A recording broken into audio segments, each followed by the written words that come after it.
नहमदहु व नसल्ली अला रसूलिल करीम अम्मा बाद। आज 15 अगस्त है और आज़ादगी की हिंदुस्तान की आज़ादगी का दिन है। कल 14 अगस्त था, पाकिस्तान की आज़ादगी का दिन था। बहुत सारे लोगों ने तबसरा किया कि हज़रत मौलाना अशरफ अली थानवी रहमतुल्लाह अलैह पाकिस्तान के हामी थे और हज़रत मौलाना हुसैन अहमद मदनी रहमतुल्लाह अलैह हिंदुस्तान बनने के हामी थे। तो हमारे बहुत सारे हजरात ने तायद की हज़रत मौलाना अशरफ अली थानवी रहमतुल्लाह अलैह की, कुछ लोगों ने तायद की हज़रत मौलाना हुसैन अहमद मदनी रहमतुल्लाह अलैह की, और कुछ हजरात ने थोड़ी तनकीस भी की, दोनों पर, कभी उन पर कभी इधर। इस सिलसिले में मेरे एक बुजुर्ग की राय या मेरे एक मौक़र एक उस्ताद की राय को मैं शेयर कर रहा हूं, जिससे अंदाजा हो जाएगा कि दोनों हजरात अपने अपने नजरिए पर सही थे। मौलाना अशरफ अली थानवी रहमतुल्लाह अलैह बुजुर्ग आदमी हैं, मुतसव्विफ हैं। अकायद में उनसी बहुत बड़ी इस दौर जदीद में उनकी किताब है और बहुत अच्छी किताब है अकायद में और मसाइल में और तफसीर में। उनकी समझ में यह बात आई थी कि हिंदुस्तान जब तकसीम होगा तो आधा आधा होगा, और यह भी था कि सहारनपुर और देवबंद और हजरत की खानका, थाना भवन, ये सारे के सारे पाकिस्तान में चला जाएगा और पाकिस्तान जो बनेगा इस्लामी मुल्क बनेगा। बड़ी बात है, सिर्फ पाकिस्तान नहीं बनेगा, इस्लामी मुल्क बनेगा जहां इस्लामी निज़ाम कायम होगा, मुसलमान आराम से रहेंगे। ये इस्लामी निज़ाम कायम होगा, मुसलमान आराम से रहेंगे, यहां से ज्यादा सहूलत उनको होगी। और चूंकि आधा आधा हो जाएगा तो जो मुसलमान हिंदुस्तान में होंगे वो आसानी से पाकिस्तान चले जाएंगे।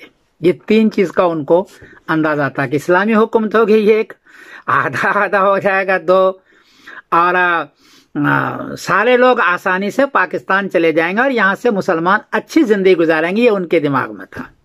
बल्कि ये भी दिमाग में था कि देवबंद और सहारनपुर और हमारी खानका, थाना भवन, ये सारे उधर चले जाएंगे। इसकी वजह से उन्होंने तायद की थी। हुसैन अहमद मदनी रहमतुल्लाह अलैह को ये पता था कि ऐसा होने नहीं देगा, ये जो लोग ऊपर सियासी लोग हैं वो ऐसा नहीं होने देंगे, बल्कि सिर्फ 1/4 बल्कि उससे भी कम का हिस्सा पाकिस्तान को मिलेगा और 3/4 बल्कि उससे भी ज्यादा हिस्सा हिंदुस्तान को मिलेगा। देवबंद जैसी चीज, सहारनपुर जैसी मदरसे और हजरत की खानका, ये हिंदुस्तान में रह जाएंगे, ये उनको अंदाजा था। और हिंदुस्तान में जो लोग रहेंगे उनका पाकिस्तान जाना बहुत मुश्किल होगा, लंबा सफर है, 1400 किलोमीटर का सफर होगा, तो लंबा सफर है। ये सारे अपने अपने जायदाद को, जमीन को, फैमिली को छोड़ करके वो कैसे पाकिस्तान शिफ्ट होंगे? एक बात, अगर शिफ्ट हो भी गए तो वहां इतनी जगह कहां है कि उनको मिलेगी? ये हजरत मौलाना हुसैन अहमद मदनी रहमतुल्लाह अलैह अपने सियासी फरासत की बिना पर उनको इसका अंदाजा था। फिर दूसरी बात यह थी कि पाकिस्तान जो बनेगा वो इस्लामी मुसलमान का मुल्क तो बनेगा, इस्लामी हुकूमत नहीं होगी। यहां से ज्यादा उनको सहूलत नहीं मिलेगी, यहां ज्यादा जमीन और मकानात उसको नहीं मिलेंगे, वहां इस्लामी नफाज नहीं होगा, बल्कि वो मुल्क भी ऐसे होगा कि वो उनके हालात भी ऐसे होंगे जैसे और मुल्कों का होता है। ये हजरत मौलाना हुसैन अहमद मदनी रहमतुल्लाह अलैह इसका अंदाजा था। तो 3 का अंदाजा था कि आधा आधा नहीं होगा, 1/4 से भी कम देंगे पाकिस्तान को, यहाँ के मुसलमान वहां जा नहीं सकेंगे।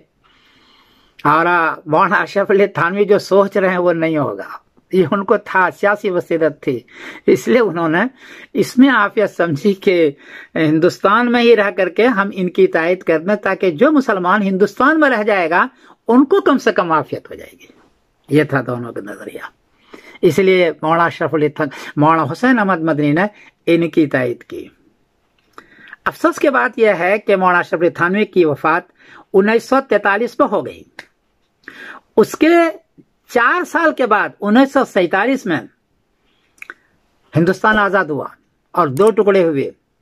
तो 2 टुकड़े में वही हुआ जो हजरत मौलाना हुसैन अहमद मदनी फरमा रहे थे कि 1/3 से कम हिस्सा दिया गया, यहां से वहां तक जाना मुसलमानों के लिए मुश्किल हुआ। और जो पाकिस्तान बना वो भी वैसे ही हुआ जैसा कि आज तक वो चीख रहे हैं। कि इस्लामी हुकूमत हमारी नहीं। वो चीख रहे हैं भाई साहब, उनकी हुकूमत वही सही है जैसे और मुल्कों की होती है, इस्लामी नफाज वहां नहीं है।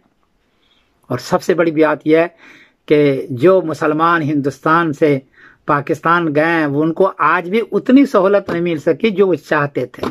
आज भी वो मुहाजिर है, कुछ तो सहूलत दी है, मैं ऐसा नहीं कहता कि पाकिस्तानियों ने वसात क़ल्बी का मुजाहरा नहीं किया, लेकिन जो चाहिए था या जो होना चाहिए था वो नहीं हुआ आज भी।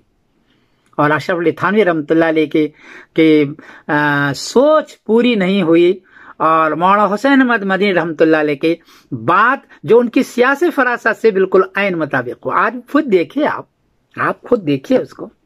मैं तो कहूंगा कि मौलाना अशरफ अली थानवी रहमतुल्लाह अगर बात तक जिंदा रहते, हिंदुस्तान की आज़ादी की तक जिंदा रहते, तो मौलाना हुसैन अहमद मदनी की बात की वो तायद करते। इसलिए ये दोनों हमारे बुजुर्ग हैं, दोनों के नजरियात अपने एतबार से सही है।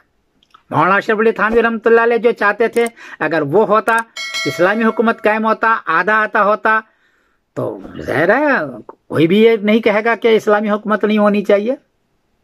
और वो होता जैसे कि बाद में हुआ कि वो आधा नहीं होगा, 1/3 उनको देगा, उससे भी कम देगा, मुसलमानों को जाना मुश्किल होगा और वहां भी वही हाल होगा जो यहाँ है। तो फिर हुसैन अहमद मदनी रहमतुल्लाह अलैह की बात सही है, और वैसा हुआ। अभी आप देखे हैं, मैं जो कुछ कह रहा हूं उसको देखें। इसलिए दोनों बुजुर्ग अपने अपने एतबार से सही है, और हमारे दोनों अच्छे बुजुर्ग हैं। जो अकीदे पर जो काम किया मौलाना अशरफ अली थानवी ने, और मसाइल पर जो काम किया दौर जदीद में मसल थानवी में, वो किसी और का नहीं है वो दोस्तों। इसलिए उनकी तनकीस न क्या करो। और सियासत में मौलाना हुसैन अहमद मदनी ने जो काम किया वो किसी और का नहीं है। गांधी को साथ लिया, गैर मुस्लिम को साथ लिया, और एक महफूज चीज कानून बनवाया अम्बेडकर से। हिंदुस्तान के अंदर बहुत बड़ा काम किया हुसैन अहमद मदनी ने। और फिर उनका इखलास, उनकी संजीदगी, उनकी कुर्बानियां भुला नहीं सकते हम हिंदी मुसलमान नहीं भुला सकते। इसलिए हिंदुस्तान पाकिस्तान के उलमा से गुजारिश है कि मौलाना अशरफ अली थानवी रहमतुल्लाह अलैह के बुला बुलाने का हमारे बुजुर्ग है, और हुसैन अहमद मदनी रहमतुल्लाह बुला बुलाने का ये भी हमारे और तुम्हारे सबके मुश्तरका बुजुर्ग हैं। इसी चंद बातों पर मैं अपनी बात को ख़त्म कर रहा हूँ। मैं माजरत के साथ, हर एक का नज़रिया अलग अलग होता है, मेरा नज़रिया यह है, मेरे बुजुर्गों का नज़रिया यह है, मेरे उस्ताद का, तो मैं इसको शेयर कर रहा हूँ। मैं समीरुद्दीन कासमी बोल रहा हूँ, मैनचेस्टर इंग्लैंड से। अस्सलाम वालेकुम रहमतुल्लाहि व बरकातुहू।